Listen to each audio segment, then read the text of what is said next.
So what is really Facebook ads CPM? When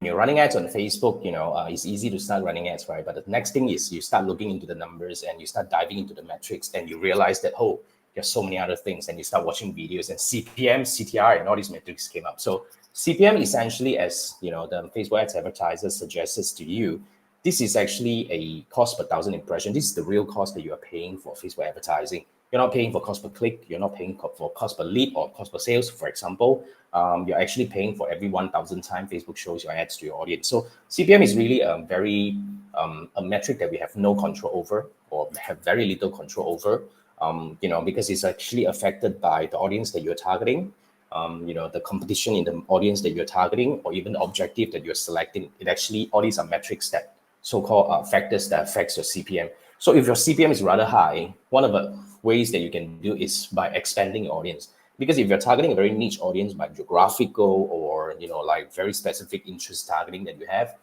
the smaller the audience size is, the more expensive the CPM will become, because it's a lot harder to reach these people, or like it's just very difficult to reach them. Or on the other hand, the other possibility will be you're targeting your audience are actually very competitive, meaning a lot of advertisers are targeting the same audience as you.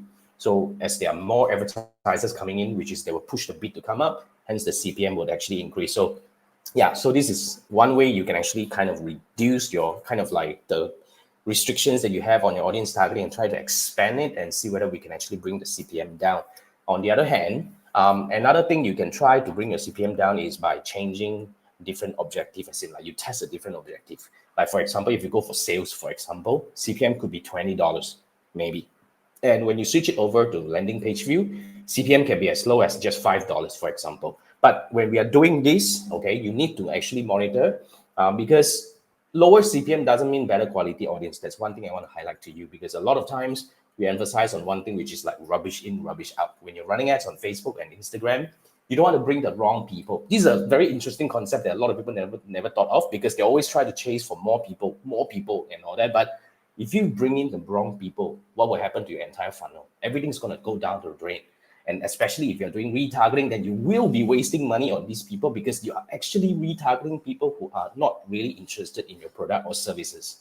That's one thing I wanted to highlight. So yeah, that's why you want to start learning on how to, like look at the entire campaign funnel as, like as a funnel, and you try to find the optimization opportunities along the way. Like I always like to say, there is on-ad optimization, which if you look at the ad, the audience, and all that, or there is an off-ad optimization, which if you look at the, funnel after the clicks, as in like, is there a lot of drop-off from page view to add to cart?